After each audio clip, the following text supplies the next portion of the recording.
내 치즈를 누가 옮겼을까? 누가 옮겼는지 보겠습니다.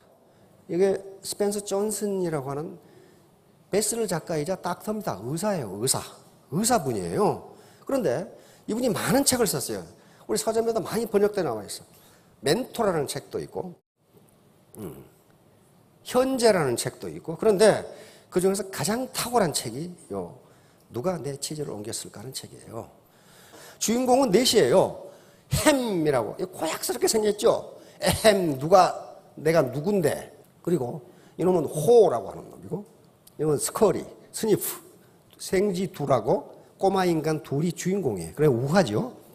맛있게 먹던 치즈, C창고의 치즈가 없어져 버렸어요.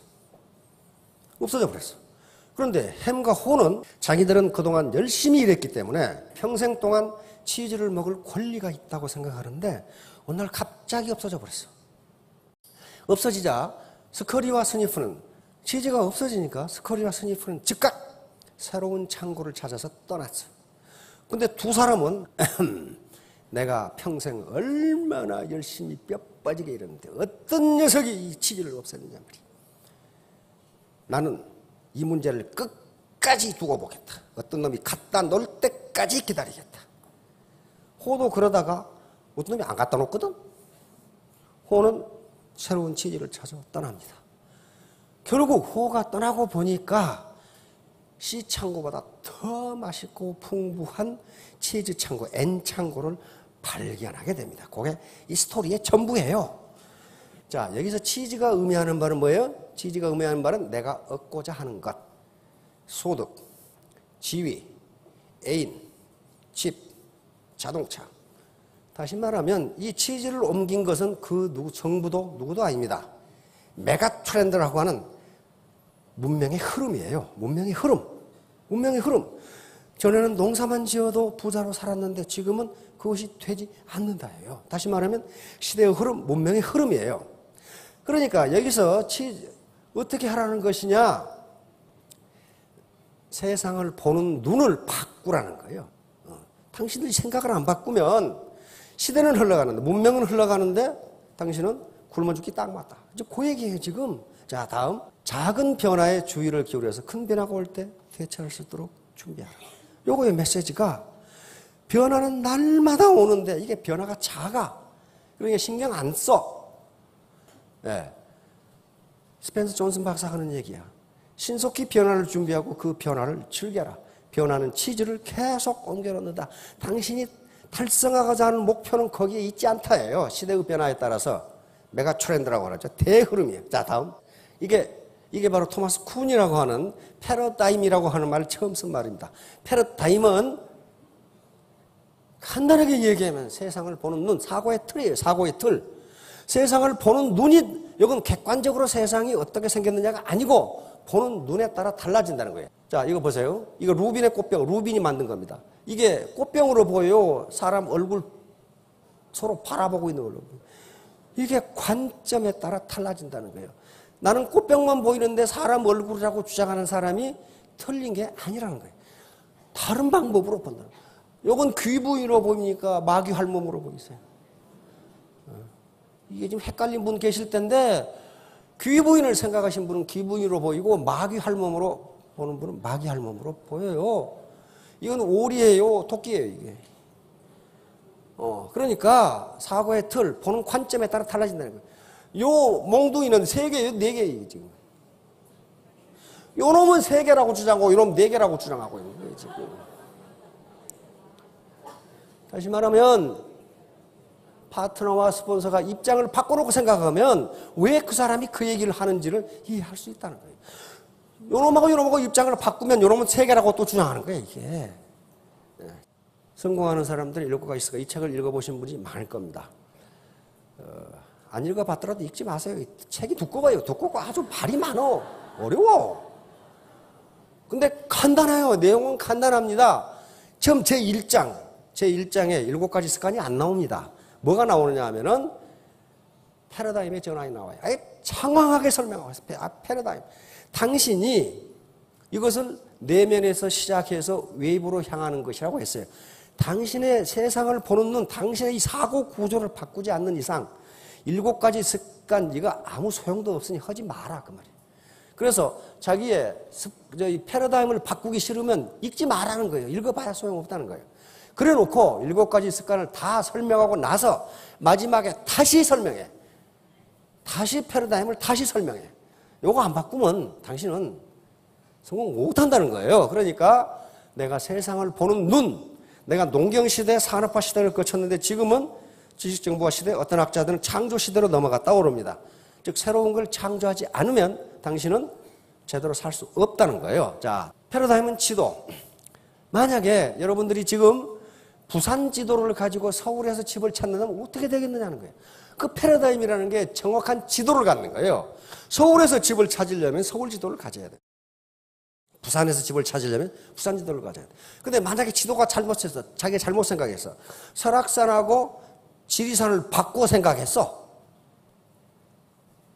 바꿔 생각했어. 지리산은 저쪽에 있고 설악산은 저쪽에 있죠. 그러면 스티븐 코비는 뭐라고 얘기했냐면 당신이 노력을 하면 할수록 당신의 목표에서 점점 멀어진다. 그러죠? 구멍가게를 하면 할수록 손해를 봐. 이게 패러다임이 다른 거예요. 그러니까 지리산을 설악산으로 잘못 알고 있어.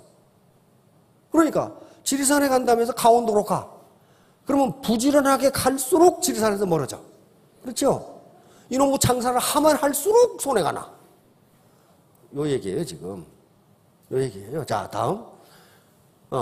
패러다임과 안경. 이것은 색안경을 끼고 있으면 모든 물체가 그 색대로 보여. 그렇듯이 패러다임을 잘못 잡으면 지가 생각하는 대로 물체가 보인다. 요게 다음. 요것은 타조가 사자나 표범 등 포식동물이 나타나면 대가리를 모래에다 박고 나 없다 그런데요.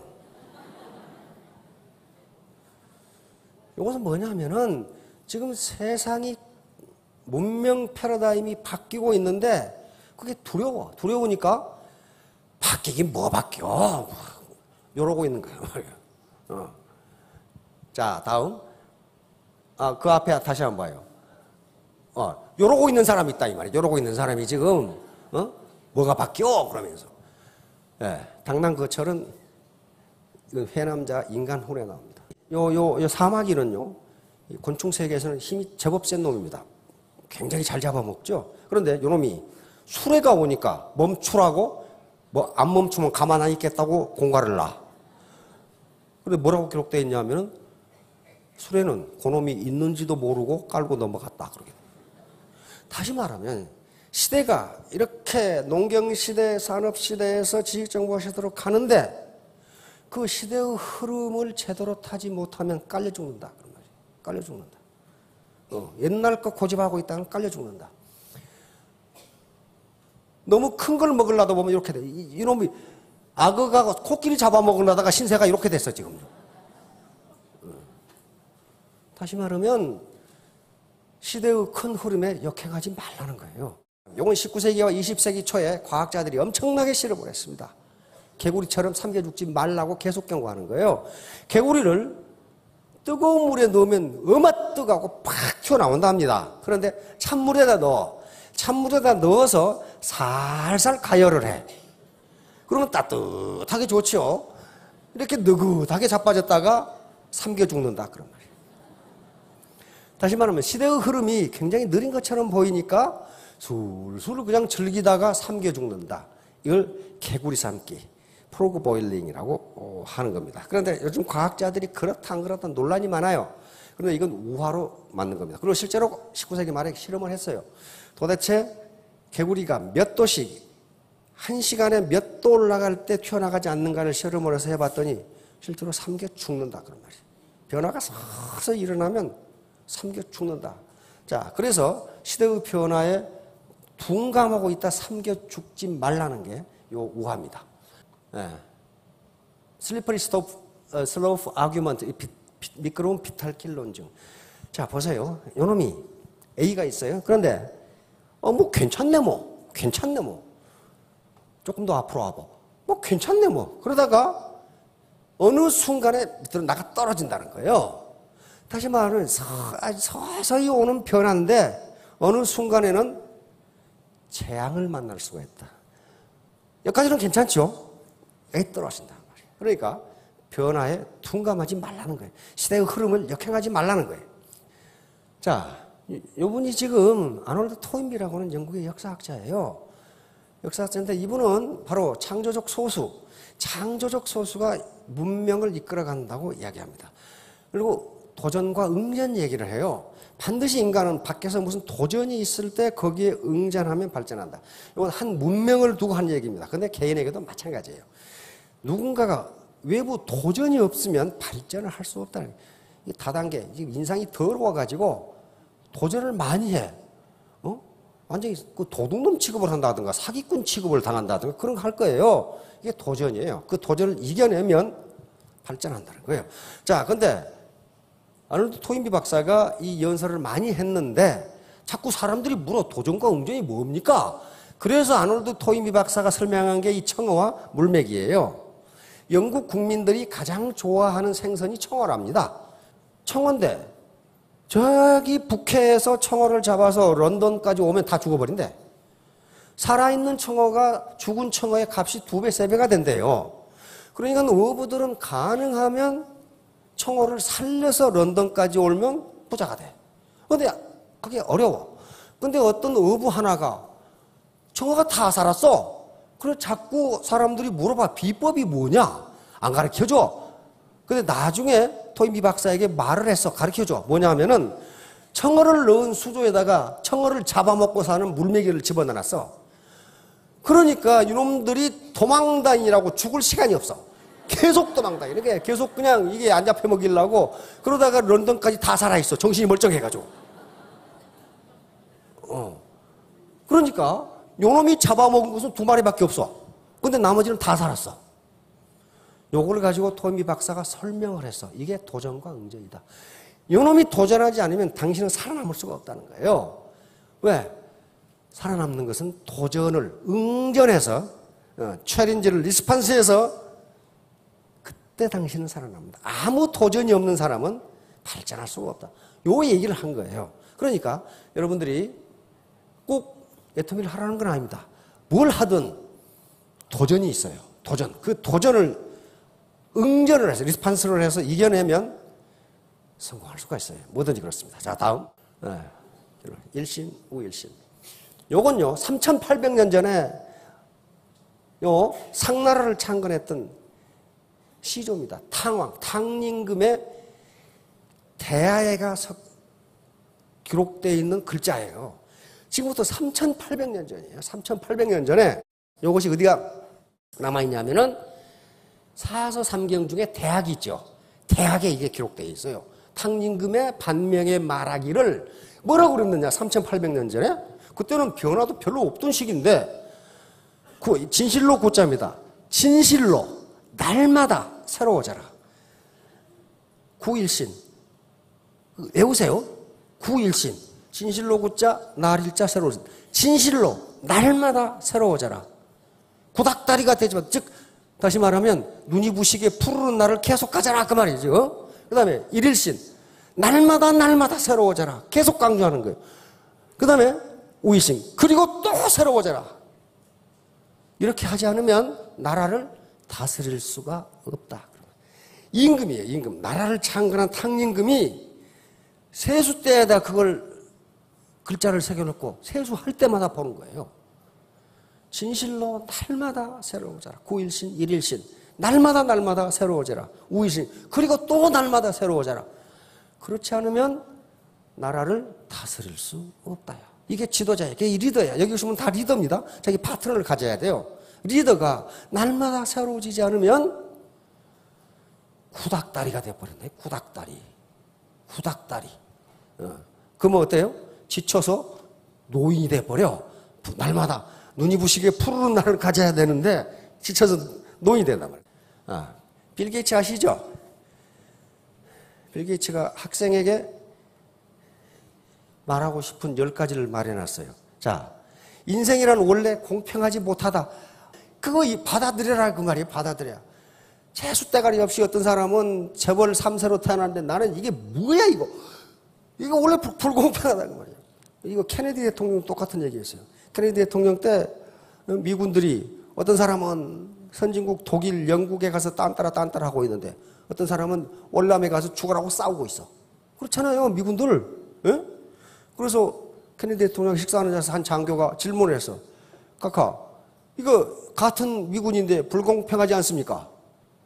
케네디가 뭐라 그러냐면, 맞아. 이 사람아, 원래 인생은 불공평한 거야. 그렇게 대답해. 불공평한 거예요. 그러니까 이걸 받아들이라고 말이야. 그러니까, 자, 그러면 월급이 적은 쪽을 타라. 다단계는 월급도 안 줘. 아예 적은 것이 아니라. 안 줘, 그냥. 그 다음에 내가 원하는 곳이 아니라 나를 필요로 하는 곳으로 가라.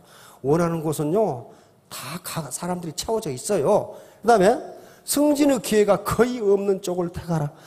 모든 곳이 갖추어진 곳을 피하고 처음부터 시작하는 처음부터 시작하셔야 되죠. 파트너 한 사람도 없잖아요.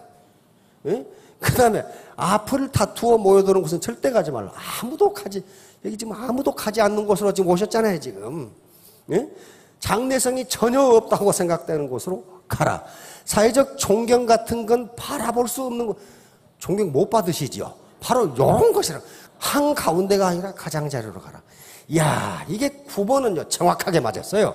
부모나 아내나 약혼자가 결사반대가는 것이 틀림없다, 그쪽에는. 이게 아주 틀림없어요, 이게. 그 다음에 이게 왕관이 아니라 단두대가 기다리고 있는 곳으로 가라. 잘못하면 목 잘리거든요, 그러면은. 다시 말하면, 어떤 시스템이 이미 갖추어져 있는 곳은 당신이 할 일이 없다예요. 당신은 거기 들어가 봐야 하나의 부속밖에 되지 않는다는 겁니다. 그러니까 새로운 천지, 뉴 호라이즌처럼 명왕성으로 날아가라는 거예요. 자, 부부카. 이거 많이 본 사람이죠. 옛날 구소련 시대에 세계 신기록을 무려 35번을 갱신한 이 높이뛰기 선수입니다. 높이뛰기 선수예요. 그런데 이 친구가 계속 지금 신기록을 수립하는데 어느 날 말을 보니까 도저히 뛰어넘을 수가 없는 거예요. 야, 인간이 어떻게 6m를, 그때 6m는 인간은 불가능하다고 생각을 했어요. 인간이 어떻게 6m를 뛰어서도 아닌데 이렇게 생각했어. 그래가지고 뛰려다가 멈칫하면서 코치에게 저 못 뛰겠다고 그랬어요. 저 못 뛰어넘습니다. 그러니까 코치가 화를 내가지고 고함을 질러버린 거예요. 뭐라고 했냐면은, 부부카, 이 녀석아, 눈을 감고 네가 저 발을 뛰어넘었다고 상상하고 눈을 뜨고 뛰어라. 그러면 네 몸이 거기 따라간다 그랬단 말이에요. 그거예요, 그거. 그러니까 뛰어넘은 거예요. 그러니까 먼저 눈을 감고 저 발을 뛰어넘었다고 상상하고 뛰니까 몸이 그걸 따라가. 그래서 기자가 물었어요. 이게 6m 14cm를 뛰어넘고 나자 기자가 놀래가지고 어떻게 그걸 넘었느냐 그랬더니 부부카가 대답한 게 이겁니다. 그거 간단해요. 매번 시합에 임하기 전에 먼저 마음속으로 발을 뛰어넘습니다. 부부카, 눈을 감고 먼저 마음속으로 발을 뛰어넘어. 꼭 기억해. 먼저 내 마음이 발을 뛰어넘어야 해. 그래야만 내 몸도 저절로 마음을 따라 발을 뛰어넘게 되는 거지. 다시 말하면 3년 뒤에 내가 스타 마스터가 되었다고 마음으로 생각하라. 그것이 바예요, 바. 그러고 뛰면은 네 몸이 따라간다. 이 부부카가 보여준 겁니다. 부부카가 이렇게 보여준 거예요. 부부카는 지금도 이걸 그렇게 생각합니다. 먼저 눈을 감고 발을 뛰어넘는 모습을 상상하면 내 몸이 그걸 따라가더라 하는 거예요. 자, 항상 자기 암시를 주라고 그럽니다. 오토 써 계시죠? 자기 암시. 자기 암시라는 게 뭐냐면요.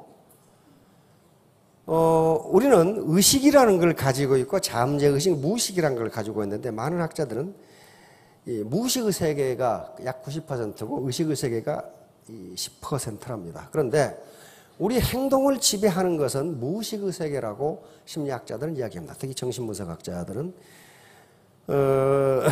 특히 칼 구스타프 융 같은 정신분석학자는 집단 무의식이 있다고 생각하는데 이 무의식이 우리의 행동을 지배한다는 거예요. 그 말은 무슨 말이냐면은 내가 애터미에 가서 3년 만에 스타마스터가 돼야지. 의식은 그렇게 생각을 해.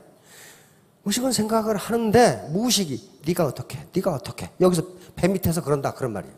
그러면 우리의 몸은 뭘 따라가느냐? 무의식을 따라간다고 말이에요.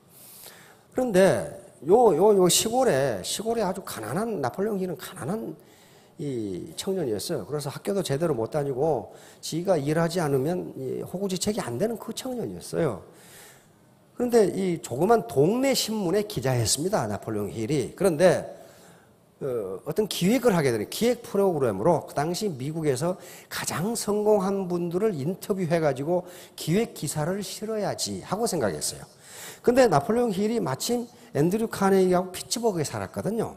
피츠버그에 살아서 용기를 내가지고 이 당시 나폴레옹 힐이 나이가 26입니다. 세계 최고 부자인 앤드류 카네기에게 전화를 했어요. 내가 이런 이유로 이런 기사를 싣고 싶은데 인터뷰에 응해 주시겠습니까? 앤드류 카네기가 그렇게 하지 하고 아주 즉각 허가를 합니다. 그래서 무려 3일 동안을 앤드류 카네기 집에서 나폴레옹 힐이 인터뷰를 합니다. 인터뷰를. 그런데 거기서 나폴레옹 힐에게 앤드류 카네기가 제안을 합니다. 이렇게 하면 성공을 사는데 나는 세계 모든 인류가 전부 부자가 되었으면 좋겠다. 그런데 성공에는 법칙이 있는데 내가 그 법칙을 알려줄 테니 이것이 과연 맞는지 당시 미국에서 가장 성공한 500명을 인터뷰를 해서 책을 만들어라. 그래서 책을 써라. 그런데 시간은 20년이다. 20년 동안 인터뷰를 해서 책을 써라. 근데 이 시골 잡지 기자가 어떻게 그 당시에 락펠러니, 에디슨이니, 포드니, 이런 사람은 어떻게 인터뷰를 해? 그래서 카네기가 해준 것이 뭐냐 하면 꼬리 물기식 인터뷰를 마련해 줍니다. 다시 말하면 카네기가 인터뷰를 하고 자동차 왕 포드에게 편지를 써줘. 이 젊은이하고 인터뷰를 한번 해보게. 그런 식으로. 그러면 카네기가 부탁하는데 안 할 수는 없죠. 그럼 포드는 발명왕 에디슨에게 편지를 써. 자네 이 젊은이하고 인터뷰를 해보게. 이런 식으로. 그래서 500명을 인터뷰를 하는데 그중에 대통령이 셋이 나왔어요. 젊었을 때 했는데. 그 정도로 유명한 사람들이에요. 석유왕 록펠러를 비롯해서. 그런데 바로 카네기가 나폴레옹 힐에게 가르쳐준 부자가 되는 방법이 딱 요거예요. 이 나폴레옹 힐 책에 그대로 들어가 있어요. 그대로 들어가 있어요. 이게 맞더라. 이게 맞더라. 이게 성공 법칙이야. 자, 봅시다. 당신이 바라는 돈의 금액을 명확하게 정하라. 정하셨어요? 2년 뒤에 월천댁. 이렇게 정하라는 거예요. 그거 정한다고 세금 내락 안 그럽니다. 무조건 정해. 2년 후에 월천댁. 두 번째 뭐라고 그랬어요? 무엇을 할 것인가. 도대체 그러면 1,000만 원을 버는데 뭘 해서 벌래? 이게 타당해야 될 거 아니에요. 미용실에서 월천댁 된다? 그 상당히 어려워요. 무엇을 해서? 그래서 애터미니까 애터미를 해서 벌겠다. 이렇게 정하라는 거예요. 그 다음에 소망 달성. 언제까지 그렇게 할래? 언제까지? 2016년 8월 31일까지 이렇게 정하라는 거예요. 그 다음에 행동 계획을 세우고 즉각 행동에 들어간다. 행동 계획을 세우는데 세밀하게 세우지 말고 하루에 2사람 만난다 이렇게 세우라는 거예요. 나폴레옹 힐 그리고 앤드류 카네기가 이야기하는 건 뭐냐면요. 행동 계획이 불완전하더라도 즉각 행동에 들어가라. 그렇게 돼 있어요. 그 다음에 그러니까 이 4가지가 전부예요. 그 다음에 이 4가지를 종이에 적는다. 이걸 침대맡에 붙여놓고 아침 저녁으로 읊어라 그랬어요. 지금 성공학자들은 뭐라고 그러냐면은 동선에 다 붙여라 그랬어요. 왜? 요건 똑같아요. 다시 말하면 이 6가지 법칙에서 벗어나지를 않아요. 바로 나폴레옹 힐이 인터뷰를 해보니까 여기에서 벗어나지 않는다는 거예요. 카네기도 자기 직원들에게 연설을 했는데 이걸 받아들인 20%만 부자가 됐어요. 나머지는 안 받아들였어요. 다 아는 거네. 다 알면 뭐해? 실천해야 될 거 아니에요. 자, 여러분 3년 후, 5년 후에 전무 스타마스터, 로얄마스터가 되시길 바랍니다. 예, 감사합니다.